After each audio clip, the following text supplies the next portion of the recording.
Kebetulan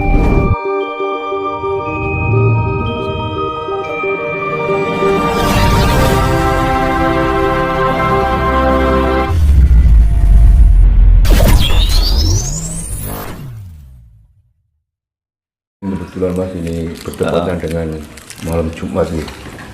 Oh iya, ini malam Jumat ya, nanti lali ya kurang ngapal ke dino. Hari Jumat. Saya ingin tahu dari Mas Dinus, karena ini bertepatan dengan malam Jumat menjelang hari Jumat nih.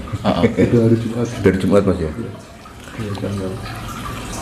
Apa jenis keistimewaan dari malam Jumat itu sendiri bagi pelaku spiritual seperti Mas Yunus?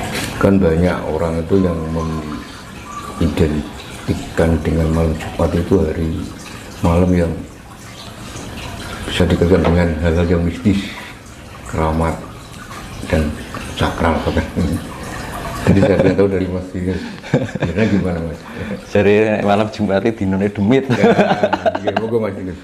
Sesuatu yang disakral. Ya kalau apa ya namanya, leluhur kita itu dulu menentukan energi setiap putaran itu kan mempunyai karakter. Jadi diambil karakternya itu Jumat itu secara spiritualnya itu bagus. Jadi ada keterkaitan antara hubungan non fisik dan fisik itu saling apa ya namanya, berkomunikasi, saling ada komunikasi. Jadi ada keterhubungan gitu loh antara di saat malam itu tuh sangat pekat. Misalkan malam Jumat, apalagi malam Jumat Kliwon, terus malam Sosok Kliwon. Kalau Sosok Kliwon itu bagusnya untuk pengasihan. Untuk pengasihan. Jadi terus kalau malam hari-hari weton itu juga bagus. Tapi kalau weton kan sifatnya pribadi. Betul. Menurut sesuai tanggal lahir orang. Okay.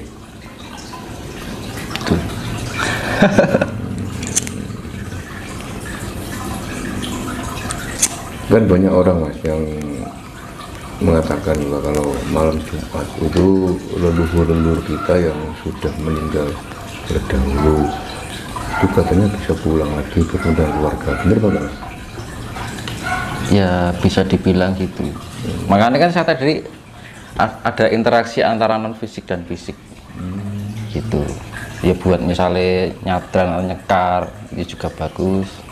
Jadi walaupun leluhur kita atau keluarga kita yang sudah mendahului gitu kan, mereka masih bisa berinteraksi. Ikatan batin, ikatan rasa lah, yang namanya rasa. Rasa itu sampai saya ambil ilmiahnya karena ion gitu. Kalau bahasa ilmiahnya ion gitu kan, karena kita punya rasa itu kan indera perasa. Kita bisa meraba, kita bisa mendengar itu kan karena ada rasa itu tadi. Nah rasa itu yang sifatnya fisik ya kayak kita meraba. Makanya dibilang indera keenam itu adalah indera perasa yang sifatnya fisik. Tuh. Tapi kalau indera keenam indera kelima, panca indera itu kan sifatnya itu para indera perasa yang sifatnya fisik. Tapi kalau indera keenam itu sifatnya non fisik.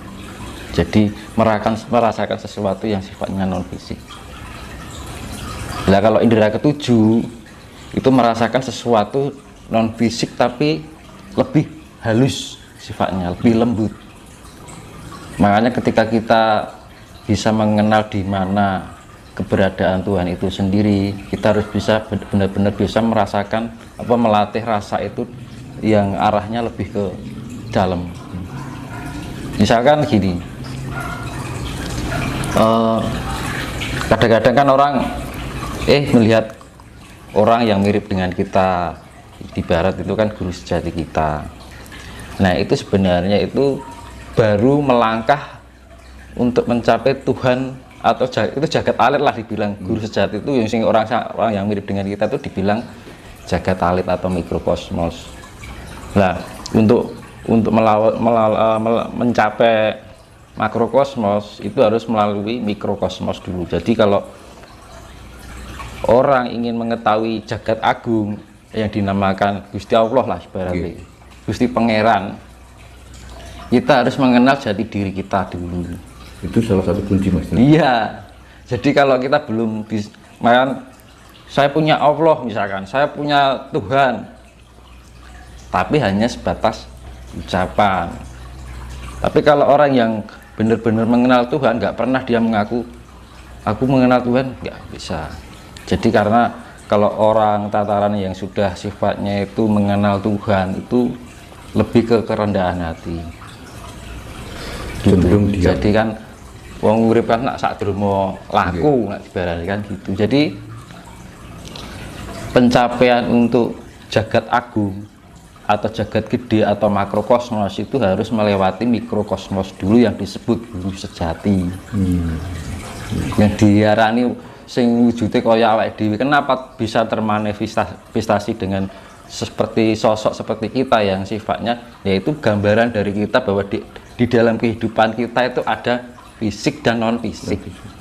Makanya kan yaitu sifatnya masih indera keenam. Itu non fisik itu untuk lebih dalam lagi kita menuju pada sifatnya lebih ke indera ketujuh yang sifatnya lebih lembut lagi. Justru semakin kita untuk menemukan hal yang besar, malah kita mencari sesuatu hal yang sangat lembut kan gitu. Jadi ada alurnya. Jadi makanya banyak orang bertanya ketemu orang yang mirip atau mimpi atau mungkin di saat meditasi kok ada orang yang mirip dengan kita kan gitu. Ada orang-orang banyak yang bertanya soal itu kan. Jadi semuanya itu istilahnya gini loh, semuanya itu berproses. Jadi enggak sekedar asal kita berkata gitu, enggak. Jadi makanya kita perlu pengolahan yang dinamakan olah cipta, olah rasa, olah jiwa, lan olah rogo. Rogo itu ya raga kita, wadah kita, wadat itu. Nah, olah cipta itu kan ibarat kita berdoa dengan, misalkan ini level doa ya. Level doa itu kita kayak berdoa, mengucap, memohon, itu termasuk level doa yang sifatnya masih kecipta. Nah itu harus diimbangi dengan rasa batin. Jika apa yang kita ucapkan secara fisik ini tidak merasuk dalam batin, itu percuma. Maupun meskipun 1000 kata terucap, misalkan diucapkan sampai ribuan kali, kalau hanya sebatas ucapan itu mubadir, kosong, mubadir. Tapi kalau bisa merasuk ke dalam hati, ya merasuknya hati itu apa? Manakala doa yang kita ucapkan itu terluapkan suatu sifat yang ketulusan. Jadi harus memberikan terdapat ketulusan di dalam hati kita, itu benar-benar powerful rasa itu. Jadi kepasrahan bahwa segala kehidupan ini bukan keinginan kita tapi keinginan Tuhan, dan kita berserah gitu loh. Jadi ora terus ndonga tok, sing penting aku ndonga tapi ora ngerti maksudnya, ora mlebu ning ati, ora mlebu ning rasa ning sakjroning ati batin kan gitu. Banyak orang makanya aku nggak terkabul gimana ya, itu Mas yang banyak. Kadang-kadang kalau orang sudah batinnya sudah pekat, kita ngucap aja kadang-kadang terjadi kok. Nah kadang-kadang itu terjadi di alam bawah sadar, mungkin di saat kita pas ngapain gitu. Kebetulan di saat itu ada masa-masa batin kita itu sangat pekat dalam ketulusan, mungkin terbangun oleh sifat kasih sayang yang mungkin terenyuh karo sesuatu, terus akhirnya terucap doa, akhirnya kejadian tenan itu. Tapi ada masa-masa yang sifatnya disengaja, kita berdoa tapi pikirannya masih ke sana, nggak sampai ke sini, ya percuma. Mau doa 1000 kali ya juga nggak masuk gitu loh. Jadi ada tingkatan level doa. Makanya kalau doa hanya sebatas cipta itu kan, kalau nggak dirasa itu ya percuma. itu. Tapi level doa lagi yang lebih dalam adalah jiwa. Itu sudah nggak pakai ucapan. Tapi apa? Yang namanya energi, pencahayaan atau aura. Itu berarti level yang paling tinggi Mas Yunus tentang tingkatan Lebih doa. tinggi lagi raga. Raga. Nah, raga itu dibilang kayak yoga. Iya. Jadi ada tingkatannya, kalau cipta, terus lebih dalam lagi rasa, lebih dalam lagi ke jiwa, lebih dalam lagi ke raga. Makanya kan saya pernah bilang, kalau penyempurnaan yang sampai tataran raga itu lebih susah. Jadi nggak sembarangan kita asal berdoa. Jadi kadang-kadang gini loh, di zaman sekarang modalnya hanya percaya, tapi tidak pernah mengolah intuisi, cipta, rasa, jiwa, dan raga itu sendiri.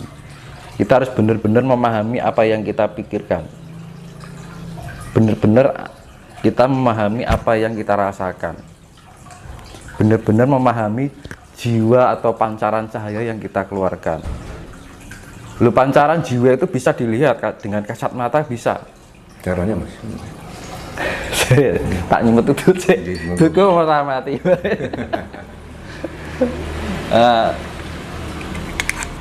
Gini, kalau ingin melihat aura ya, kadang-kadang kan di saat lagi kacau auranya beda, di saat kita bener. Jadi aura itu bisa berubah-ubah di waktu-waktu meditasi, itu kadang berubah.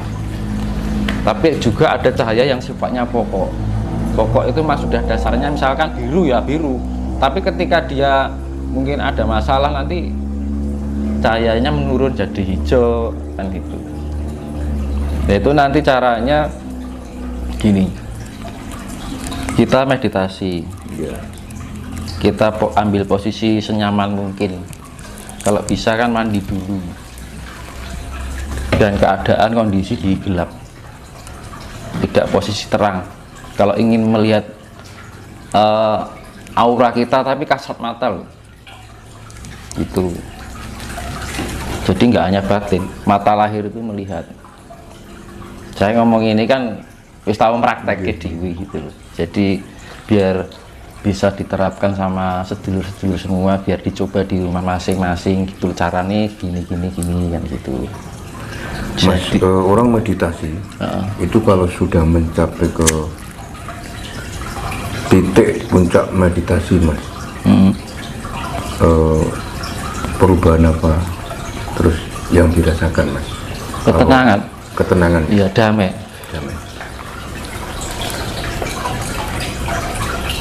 Nggak akan ada rasa khawatir apapun keadaan, tenang. Nanti larinya jadi pribadi yang penuh kasih, sabar, rendah hati, orang gerusa-gerusu dalam segala tindakan. Jadi untuk menangkap informasi itu harus dipahami dulu. Kadang-kadang kan orang sekarang itu kan, ya ini nanti saya sambungkan masalah itu. Saya ulas kembali masalah Sangkuni dan Durna. Nanti karena ke depan ini nanti semakin sifat-sifat Durna dan Sangkuni itu semakin menjadi-jadi. Nanti saya tembangkan dulu ya biar nanti bisa didengar sedulur semuanya, biar yang mendengar itu terpancar energi dengan sebuah tembang ya.